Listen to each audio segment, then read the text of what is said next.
আর ওগুলো তো যারা বসায় এগুলো টাকা দিয়েই বসায়, এমনি তো এরা বসে না। এরা কাউকে না কাউকে টাকাই দিয়ে এখানে বসতে হয়।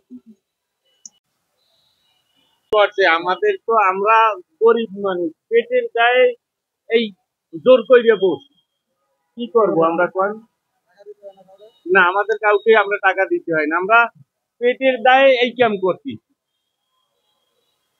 সবাই লাগাইছে ভাই, এর জন্য সবাই বসতে দেখে বসছে। কত করে দিতে হয় আমি সঠিক জানি না, আমি তো অন্য দোকানে কাজ করি। কি? আমার যে দোকানেরই উনি তো যায়, আমি সঠিক কত টাকা সেটা আমি জানি না। মালিক কে দোকানে, উনি তো অফিসে গেছে চাকরি। ও এই যে আজকাল মাল আছে এই কারণে দাম ও একটা মাল আছে তো এই কারণে বেঁচে থাকে। কত টাকা অবস্থা পরে তুমি তো আবার ওই সময় পরে বসতে বাসি মাল আছে, কিছু মাল আছে বাসি মাল টাকা দিয়ে জানে, এটা গরিব মানুষ করে রাখে টাকা দিয়ে দিতে। শুন শুন ভাই, মাল তো মানে মাল তো নতুন নতুন মাল না, মানে বাগান অর্ডার দেওয়া তো এখন যদি না বেশি তো আমরা বাগান লাগাই বেচতে পারবো না,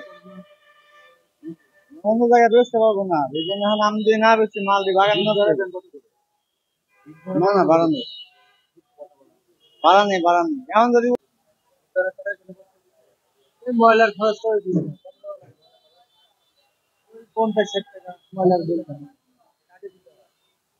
সিকিউরিটি রাখা আছে, ময়লার জন্য লোক রাখা আছে, প্রতিদিন 10 টাকা করে নিয়ে যায়, ময়লা নিয়ে যায়, ঝাড়ু দেওয়ার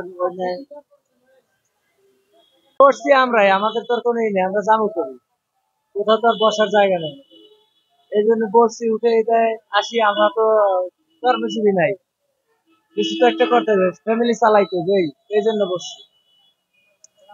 আমরা বই বই এক করি আবার তুলে দেয়, কোনো টাকা টুকা দেয় না। হ্যাঁ, টাকা ছাড়াই বসতে হবে। এখন যদি মানুষ না যায় ওটাই দিলে উঠতে ওরকম আসলে গরিব মানুষ জীবিকা অর্জন করে সে আর কি, আমরা আর কিছু বলি না ওদেরকে। আমাদের খুব অসুবিধা হয়, হাঁটা চলা অসুবিধা হয়, মারাত্মক অসুবিধাই হয়, তো বলে কি করবো। আর ওগুলা তো